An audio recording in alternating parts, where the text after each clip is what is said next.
So I'm looking at all of these things and it's not adding up. Mom, tell me what's going on. And she said, it's not, it was denial, denial, denial down the line. I mean, it took me 20 minutes to badger her to get it out of her that this is, then she would tell me, I said, is it prescription drugs? She said, no. Is it cocaine? She said, no. I said, is it heroin? She said, yes. Holics.com, in partnership with Heart Support and the Global Recovery Initiatives Foundation, is proud to present High Notes, a podcast about addiction and recovery in the music industry. I'm your host, James Shotwell. My guest today is Amanda Lyberg. Amanda is the vocalist and frontwoman for Eva Under Fire, a Detroit rock band that is currently signed to Better Noise Music. Unlike most of our guests, Amanda is not in recovery herself, but she's here today to talk about how growing up in a house with addicts shaped the person that she would become. In addition to being a vocalist touring the country and performing with her band, she's also a clinical psychologist, and she specializes in helping people with addiction. During our conversation, Amanda will share with us the lessons that she's learned over time about the things that we can and cannot control, and how she's hoping to help others lead better lives. So when I connect with her over the phone, we don't start by talking about being sober. Instead, I ask about her life as a psychologist and how she got her start. Yeah, I am a shrink. I love it. It's funny that you mentioned talking about it is so needed, right? And I'm really interested in getting people out of their comfort zone to talk about stuff that matters to them, right? So what I talk about a lot is mindfulness. Let's start right here, right now. What's happening, right? I want to know those things. And that was something I noticed I do with friends, that I do with colleagues, I do with my family, right? So people just, I don't know if it's something about me that's always wanted to go there with people. So that's how I got into psychology in general. I just knew that talking to people was super important to me, and connecting on such a meaningful level was important to me. So it was going to be one of two things: therapist or musician. As you already know, Amanda didn't have to choose. She was able to do both. And as you can probably guess, music came first. Yeah. I mean, I found rock and roll when I was probably like 15, and it was before then that it was introduced to me, but I was only able to own it once I became comfortable enough with myself to be like, ooh, this is, so I was a shy kid, right? And rock music is just raw and real and in your face. So as a shy kid, I'm like, ooh, that looks really cool, but like, I can't go there. I wasn't ready. It wasn't until I got into high school and people were like, look, I don't care if you're ready or not, you can sing. So you should go and hang out with my buddies that need this vocalist over here. And that's where it got started for me. And I was like, okay, are you sure? They were like, yeah, I'm really sure. Like, you need to go do this. So I did, and I fell in love. So that's where we're at. Amanda is currently recognized for her ability to take her personal experiences and turn them into song. But I didn't know if that was always the case. Some people get into rock and roll to write the next Back in Black, or maybe just to perform Back in Black. And I wanted to know what her story was. Why did she get into it? And what was it like trying to put her story into song? No, it's so funny you mentioned that. Mine was very much the opposite path. I started with feeling. I started with emotion. I'm a little ashamed to say this, but I don't play an instrument. I'd never had patience with that. I just started with poetry and the whole thing. So I was singing a cappella way before I got with musicians. And it was stuff that just, like I said, it was in my own head, in my own bubble. It mattered to me. So this is what I started with. And then the Back in Black thing came like later. I was like, oh, wait, this is really fun. This is really cool. I can do it this way too, right? It can be a party too. That's awesome, right? But I didn't start that way. It definitely was the emotion first and then the fun afterwards. Once I got, like I said, you got to be comfy with it. Just so we're clear, no one is hating on Back in Black here. In fact, Amanda and I are both big AC/DC fans. Something that we don't talk a lot about in the world of songwriting, and I think we can tie this back to the overall message of recovery, is that what works for one person doesn't work the same for someone else. That's a topic that comes up a lot on the show. The song that might help Amanda process something by sharing what she's been through might not help someone else the way that, say, Back in Black does. Different songs have different impacts, and it's kind of hard to predict what's going to happen. It's all about finding the right balance for you, the creative. Yeah. And I like that awareness that you have too, because I think that's what it was for me. It was my own therapy, which is probably why I started with emotions first, party later.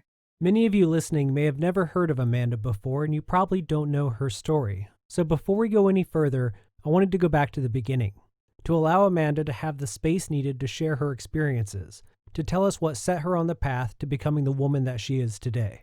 Whew, okay, let me remove my filter first. My family had always had drug issues, drug problems, drug use, drug abuse, and then finally full-blown addiction.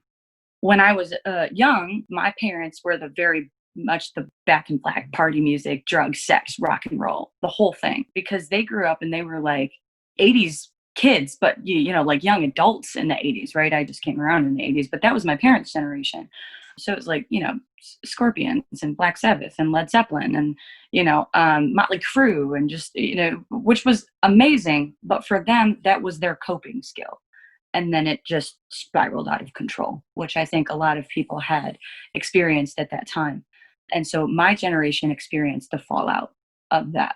Once we get to substance use disorders and full-blown addiction, it just becomes really ugly. And my parents didn't really know of a different way. They also chose that path initially because it feels good, right? It feels like freeing, and I can forget everything that was, ever bullshit in my life. That just, for my mom, it was my grandparents' affair. And for my dad, it was his parents' abuse, physical abuse between them. And I've known these people so differently from my own life, like I never knew my grandparents as those people, as those trespassers, so to speak, right? I got the better version of them because they learned that that's not what they wanted to do. But their kids were already scarred from this, right? So with me in my life and my parents, I saw my dad drinking, drinking a lot, drinking too much. I never saw my dad drugging, but I knew it was happening behind the scenes. But it was more of a do as I say, not as I do with my parents. And I was the hero kid. I just wanted to make everybody smile and do it the right way the first time. And so very weird for people to talk with me and then figure out what I went through as a kid, because they never expected that I had that background. I was quiet and shy, and I was always trying to do, like the best things in school and GPA and, sports kid and the whole thing, right? It was a cover up. But really what I was seeing was, this is weird. This is bad. What my parents do is bad. And then my brother got into it. My brother's 7 years younger than I am. So then I witnessed him go through it. And now, my whole world fell apart probably 2 years ago, So I spent my whole childhood, my whole adolescence, my whole adult life trying to wrap my head around this, trying to help them get into rehab, help them understand therapy can be helpful, find my own path, go to school, right, to try to understand what was happening around me. And then my dad passed from an overdose. Amanda was nearly 30 when she lost her father, but as we heard, she knew something was wrong for a while. I think as children, we all reach this point when we realize our parents are just people. They're not superheroes, they're not necessarily special, they're just human beings. And for Amanda, this is when that realization occurred. 18. So just right out of high school, first year of college, parents foreclosed on our house, couldn't get money together, couldn't keep it together. And this was people who were, substance abusers probably, but like functioning people that could hold down jobs until this point. So in my head, as a brand new adult, I'm like, what is happening? Why is this so bad all of a sudden? Where is this? What is going on here? Finally, I cornered my mom on a phone call and I said, look, you're giving me some reasons as to why this is bad, but like not stuff that makes sense. Why haven't you called Dad's doctor if his diabetes is so out of control that he's passing out because of a medication issue? I'm starting to see some holes in these stories as to why this is right. And it's going on right in front of you, but you as the person that doesn't have the drug abuser thing, if you are not the person experiencing this addiction, you have probably learned to trust this person before. Trust this person that's going through their addiction, right? So I'm like, I'm taking in what you're giving me, but it's not adding up here, right? You finally start to see that this is not what it should be. Some of you may think that college was an escape, that it allowed Amanda to get away from her home life, but that's not the case. No, I still lived with them. I still lived at home. Um, so like, I guess this conversation that I'm talking about actually happened several years after that. So maybe 18, I started to realize that there was holes in their story and that I didn't want any part of it. 20, I moved out. 21, I was in school, but they're not really willing to do any treatment, right? I called rehab centers. I put my dad through a 30-day inpatient treatment. I put my mom through a 30-day inpatient treatment, and they didn't stay. They just went through the detox, and like 72 hours, they were out and gone. But I didn't know what was going on. And for my mom at that point, it was just abusing her prescriptions, you know. And for my dad, it was the drinking. And I thought that was all that was going on. It wasn't until I was probably 22, 23 that I cornered my mom with this conversation. Like, look, I know you guys abuse stuff that you shouldn't, but like, how bad is it really? And she was like, what do you mean? And I was like, so I'm looking at all of these things and it's not adding up. Mom, tell me what's going on. And she said, it's not, it was denial, denial, denial down the line. I mean, it took me 20 minutes to badger her to get it out of her that this is, then she would tell me, I said, is it prescription drugs? She said, no. Is it cocaine? She said, no. I said, is it heroin? She said, yes. And then she said nothing. There was no explanation. There was no trying to get out of it. And I said, well, that doesn't help me help you at all. How often? She didn't answer. I said, is it weekly? She said, no. Every couple of days, no. Is it daily? Yes. So people do not want you to know. They don't want you to talk. So when you and I first started this conversation about talking is important, this is why. Because you will literally have to pull it out of people if you're trying to help them. What Amanda is describing right now is honestly incredible. Not only at a young age was she able to see that something wasn't right at home, but she found the courage and strength to ask her parents for answers, and she did so in a loving way. She didn't corner them or force the truth out of them. She let them know that they were loved, that they could be understood, and that she wanted to hear the truth from them. She was patient, she was kind, she did everything she could to give her mother a space to tell her the truth, and she eventually did. And when Amanda learned the truth, rather than run or hide or act like it didn't happen, she stayed and tried to do her part to make things better.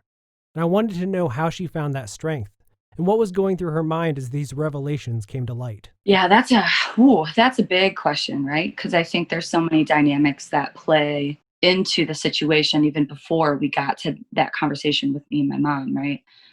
My family is a close family. We're also like a no family member left behind family kind of thing, right? So my parents stayed together. There was no separation from me and them at that point. I knew they had problem that I didn't want to be part of, but that just created a little bit of distance, right? I was distancing myself. I was protecting myself. I didn't know quite what was going on, but like I trusted them to handle it because like they've done this before. Now I see this as very different, very dangerous. It almost became like in my head from my training with therapy, if someone tells you they're going to kill themselves, then all of a sudden the severity of the issue shifts drastically. So when I figured out that it was a heroin addiction, the severity changed, right? And at that point, I don't know if it's just part of my personality. I don't know if it's because family dynamics had always informed me that I stay involved with family. I don't know if my therapy training was coming into play. I don't know what kind of recipe it was, but something in my brain was like, I need to go into like medical professional mode, like now, to get to the bottom of this. And so, if I would like to encourage other people who are listening to this podcast, if you as a person are scared of whatever situation is being presented to you, get help. Either start talking with them about it more often, or like if you don't think you can handle it, call somebody. I don't care if they want you to or not. Call somebody. Get somebody else involved, because there's a reason why you're scared. It's because it's dangerous. It's because it's drastic. It's because you do need help. They do need help. I don't care what they tell you at that point. You can't trust them anymore because they don't have the right discernment. That became really obvious to me very quickly. Some of you may be listening to this right now, and you find yourself relating to Amanda's mother. You're in a bad place, and you know that something needs to be done about it, but you're not quite ready to take those steps, and you're not quite ready to talk about it. But you do need to know that people are there and that people love you. And others may relate to Amanda. who knows someone in her life is in a bad place and isn't quite sure how to help without making them feel bad or feeling like a criminal or anything negative. Speaking from my own experiences, having dealt with friends who have relapsed, sometimes it's about just letting people know that you know something is up and then giving them the space to come to you if and when they choose to do so. It's about being there for them, about sending them messages to let them know that you're thinking about them and making yourself available if they ever want to talk. It's important to remember that you cannot change them. They have to want to change, and you have to be patient with them while they're on the journey to that realization. Yes. I love what you said about, I know what you're trying to hide from me, right? I don't need to ask you about it all the time. I don't need it to be like you're checking in with me or that I think that you're a child that needs coddling at all, right? Just, I know there's something wrong and you're important to me. So I want you to know that I know something's wrong, right? And it differs on how you direct that conversation, right? Whether this is a person who's currently using, if this is a person who is new to recovery, if this is a person who has been through recovery and now is experiencing relapse, right? I get to be this candid because the shame is not mine to say things because I can wave this flag. I've been close enough to do it where I see it for what it is, but I also love these people that went through it. So I don't do this to be abrasive. I don't do this to be negative in any way about what went on. But I do this because I know that for people who've gone through it, it's very hard to go there. It's very difficult for them to be like, yeah, I needed somebody to kick my ass. Yeah, I needed somebody to tell me what was really happening. Or yeah, I did need that person to, sit there and kind of be babysat. That's a hard thing to admit, for anybody. And I think everybody's addiction is a little bit different, right? There's telltale signs, but like if you're a guy, you probably have a lot of different constructs than like my mom did going through it, right? Yeah, it's shameful for her, but she's also a woman and she understands that like there's emotional components that exist there. For dudes, they think, look, all of this is weakness. I'm fine. They don't want to do that. So everybody has their own thing when it comes to addiction, even though the addiction thing, there's a lot of like similarities, but how they take it has everything to do with who you are as a person, how this affects you. Some of you may be curious about Amanda's own experiences with drugs and alcohol. After all, coming from a family of addicts, one has to wonder if she's ever tried substances, and if so, what happened? I think that I had a healthy fear. I think a healthy fear saved me in a lot of ways. Anytime that I find I want to go to a party with my friends and I just really want to forget, right? I've had such a tough week. It's so stressful to me, right?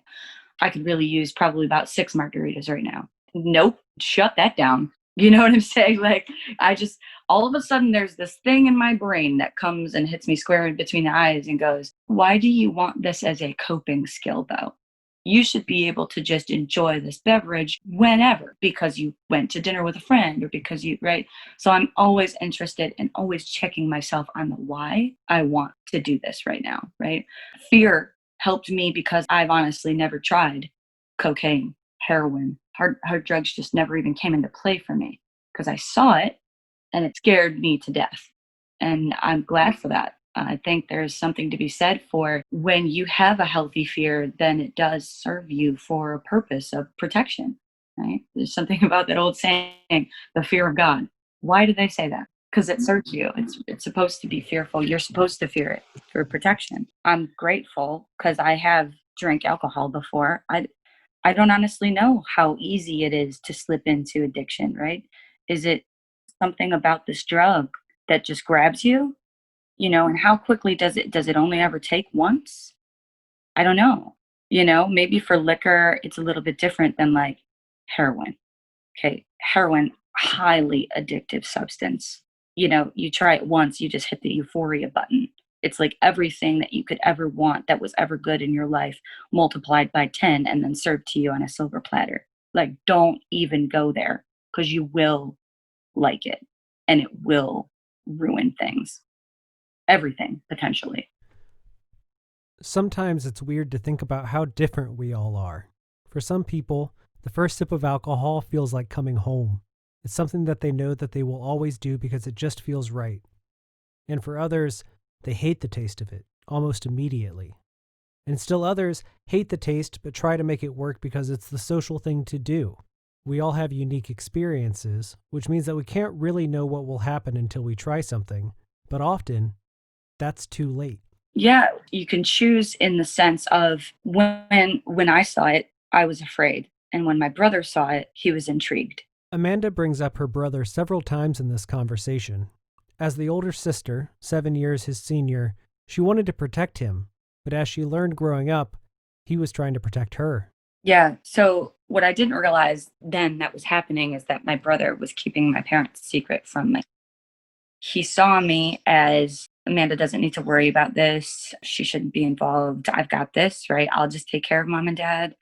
I know that my brother had also been in trouble legally for a lot of these types of things. There was an identity that he had with my parents that all three of them felt I was an outsider and they kept me in the dark purposefully. I didn't know that every time my dad was using, that my brother was the one that was pulling him up off the floor and putting him on the bed. You know what I'm saying? Like this was my brother's adolescent years. I mean, can you imagine what that would do to your psyche? I escaped it. I ran. I don't know if I ran and I escaped it. It's still something I struggle with. Did I save myself or did I let them fall? Right? Was I doing just for me or was that just selfish? What was my responsibility level there? Could I have done anything differently? Right? Your survivor guilt just toys with you like that, right? So it's still a battle for me.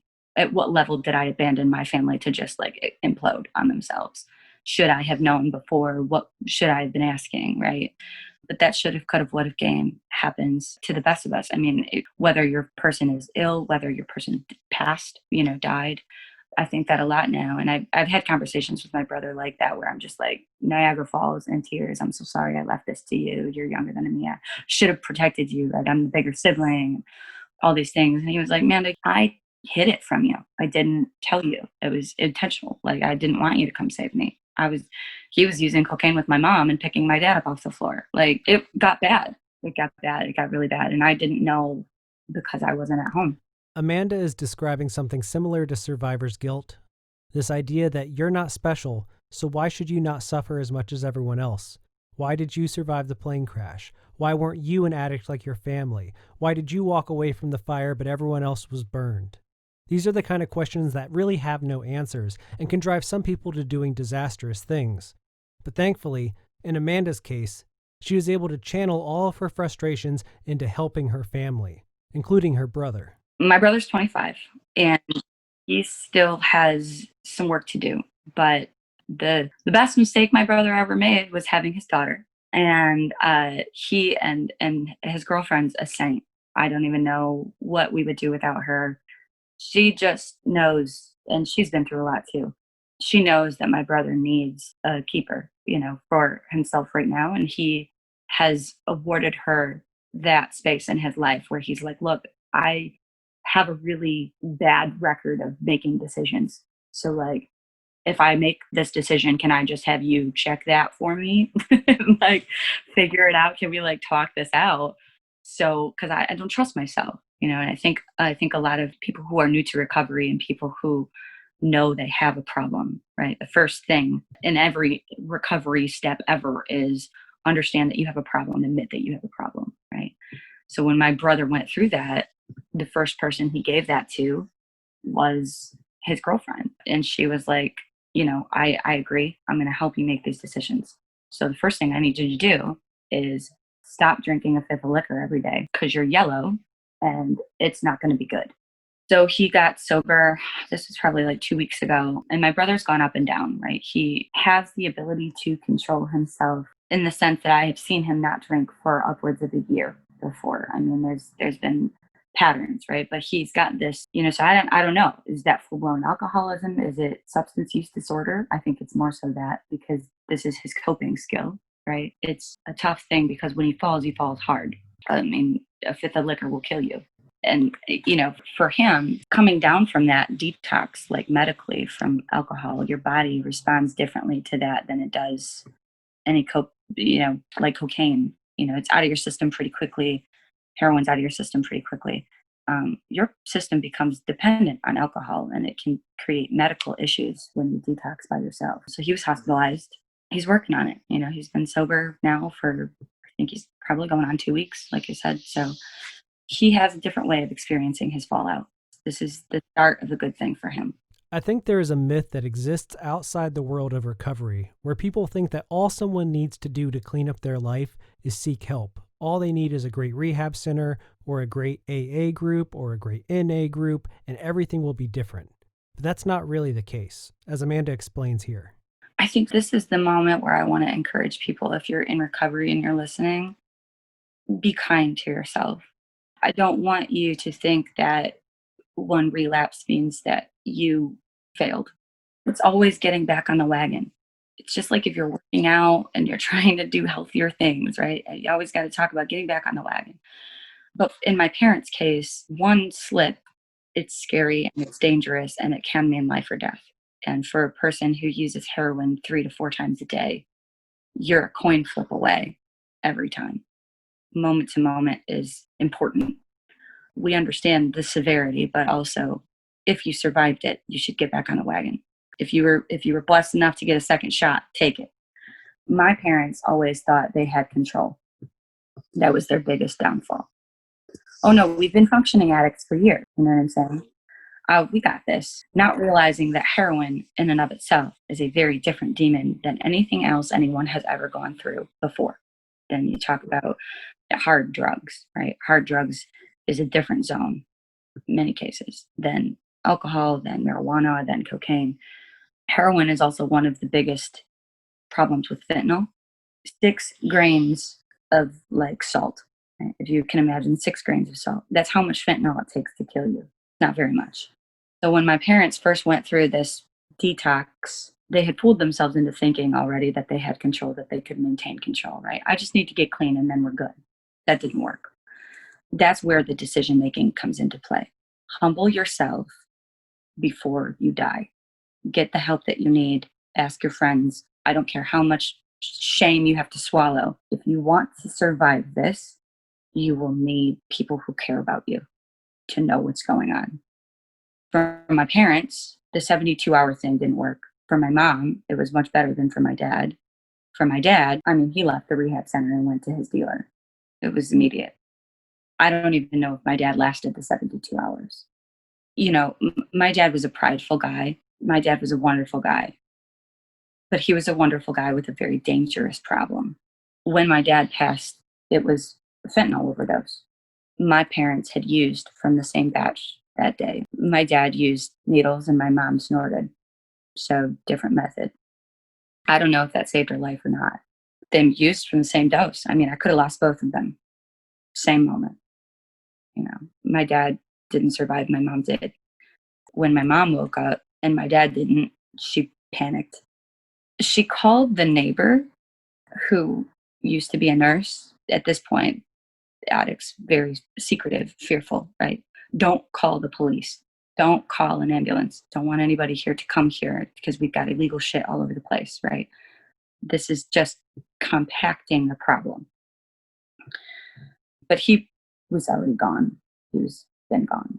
And my mom knew at that moment there was no more fooling herself that she could control this. It was controlling her. It was controlling the both of them all along. This heroin was in the driver's seat.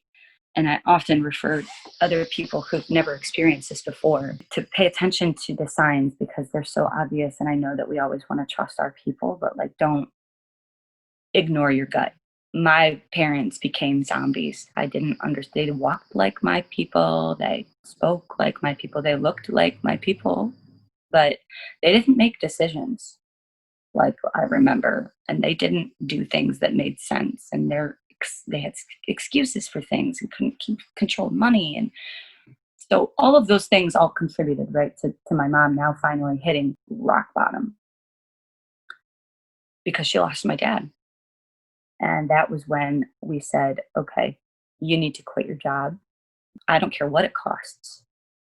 You need to get into a rehab program. You need to leave everything go, leave it all behind you and do something.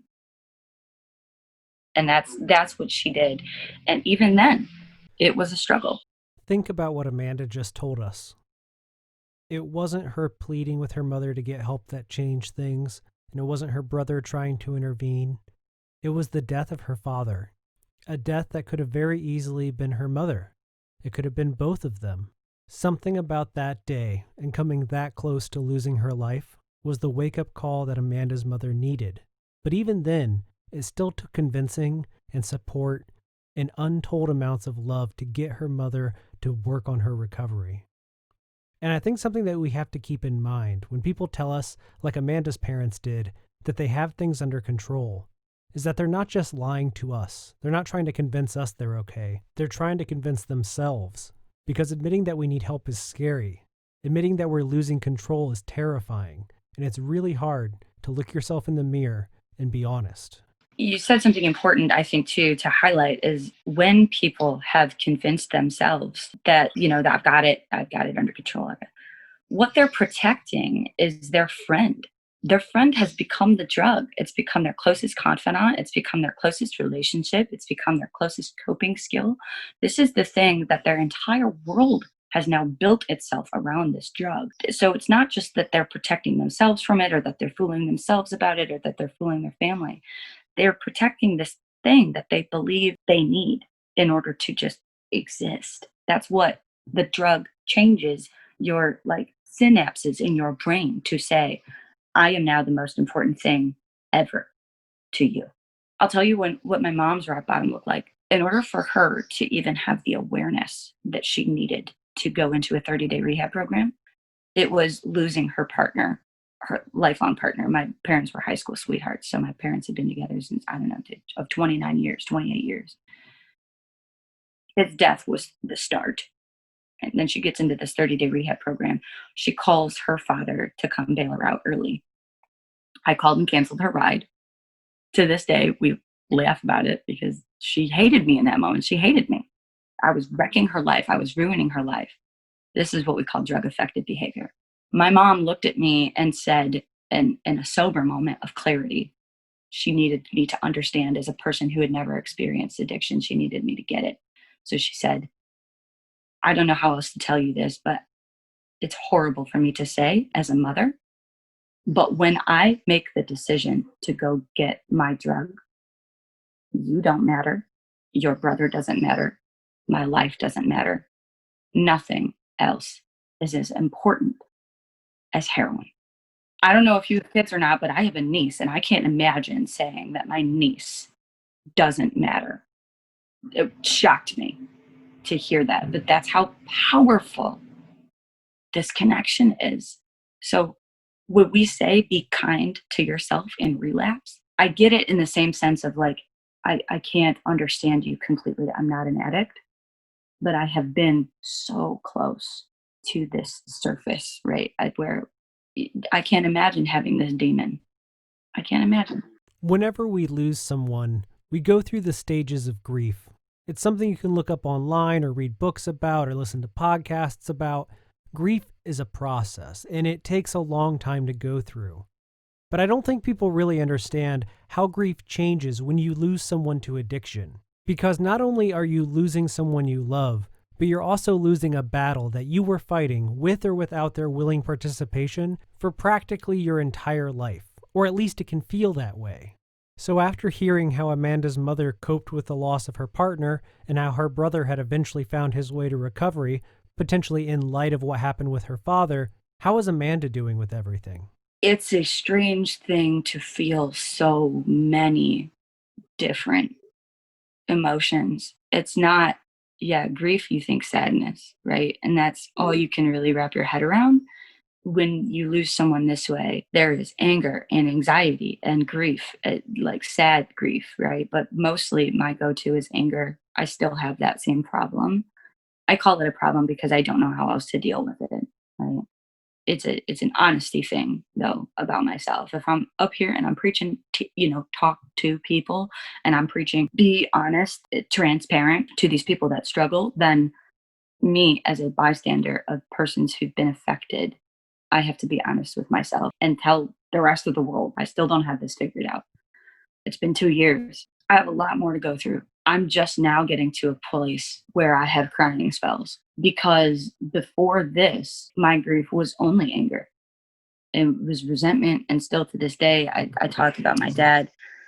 I wonder, how could you? I don't get it. What did you not have? What did you not see? What did you write? And I go down this spiral. My whole psyche goes like just down this rabbit hole. But then I think this is a sickness. There's a component where my dad was not in the driver's seat anymore. But I have a hard time as his kid, like giving that to him. I still want to hold on to the resentment piece. This is how I get over it. I'm still mad at you. I feel like I'm like 7 when I when I talk about how personal it is to me I go back to that little kid, about you should have known better, you should have done better, you should have been better. Right. But then like me as an adult, right? You said too, I agree with you. You get to a space as an adult where you get that your parents are human too, right? You see them as people. So now my brain's completely split in half. Was this an illness? Yes. Did they have control? To a certain degree, yeah. Was there bad decisions made? Yeah, sure. What was the end result? Terrible. Doesn't matter how I feel about it. It just means that it's awful, no matter how you look at it. Right? So there's all of these different things to try to wrap your brain around. And I'll probably never get it all. I'll probably never, it might heal, but it'll be a scar. It's never going to just be like it never happened, right? Or, you get over it. Time heals everything. I don't know. And that's, what we say this in existential psychology too. It's just like sit in the suck because there is zero other choice. In most episodes of High Notes, we ask our guests if they have any mantras. If there's a lesson or a quote or a phrase of some kind that they keep rolling around in their head that they can pull up anytime things get hard to keep them on the right path. Amanda may not be in recovery, but she has a phrase of her own, one that she keeps in her mind as she's trying to help people, whether it be with their mental health or an addiction. This is the phrase Amanda carries with her. Yeah, you know what? Different issues, same process. When I was talking with Jan from Global Recovery Initiative, and I was tearful. I got upset. There was a moment I just couldn't help it. And I'm like, I'm so sorry. Right? She's like, no, you are in recovery. And for a person of her, background and stature to tell me that, I was like, what? I am. I guess it looks very different, but in some ways so much the same.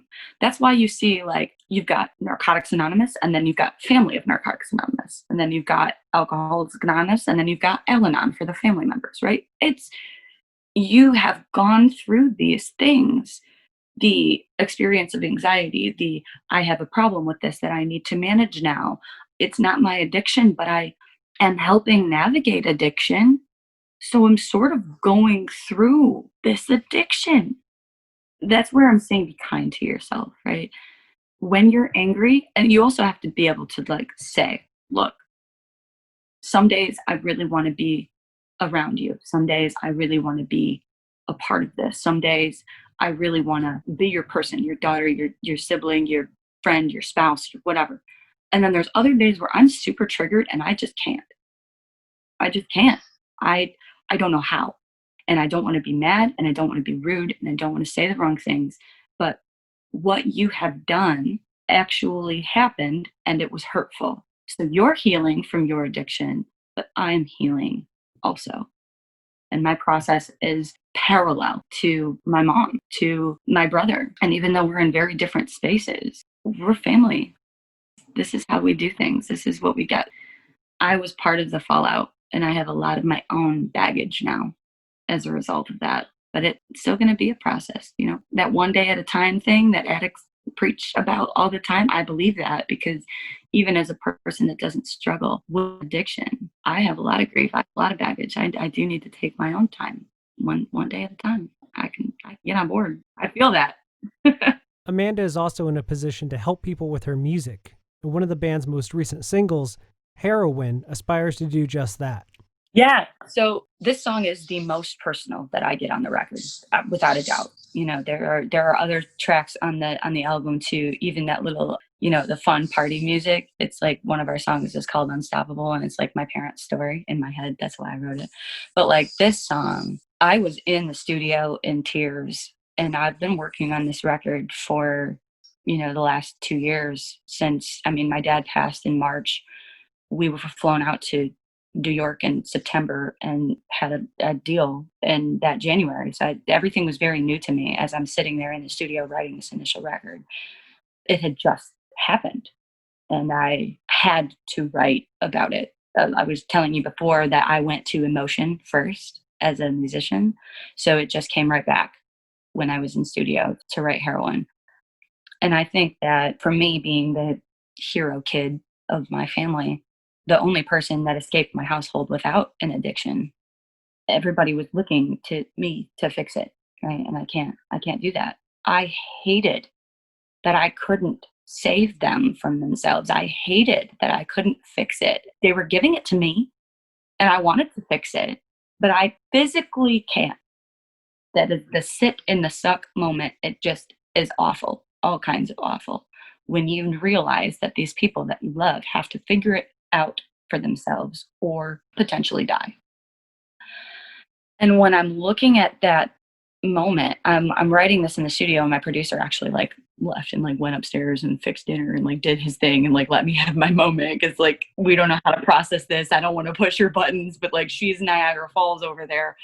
He texted my bandmates can you let me know when she's okay to keep going? I don't want to push her. I probably should just step away right now because this is important. It wasn't about pop hooks. It wasn't about trying to get on the radio. It wasn't about this new record deal that I had. It wasn't anything about that. It was about what I needed. I needed my therapy. I needed my songwriting in that moment. I had to write that. And then my producer was like, yeah, we should work on this. You're clearly passionate about it. And I'm like, oh, so there is still room in music to work on things that are just passion, right? It's not just about, getting to the other side of the business world. And when it was finished, it was everything I had dreamed that it would be. And I was so grateful. But I didn't know, because it wasn't about the business and it wasn't about pop hooks, I didn't know if it would make the record. And I said, listen, I'm too close to this song for me to know that, for me to discern that. So you guys, let's just submit it. Let's see how it goes. I'm gonna give it over on faith and I'm not even gonna look. You guys do the thing, you submit it, and then tell me how it goes. And it was the first thing that the label noticed about this band.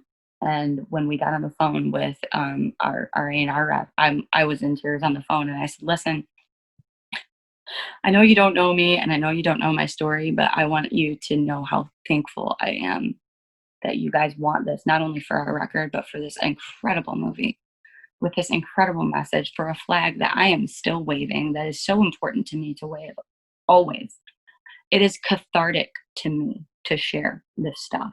I know for some it's a very secretive, it's a very personal thing, it's very raw, and it's hard to go there, but I need to go there.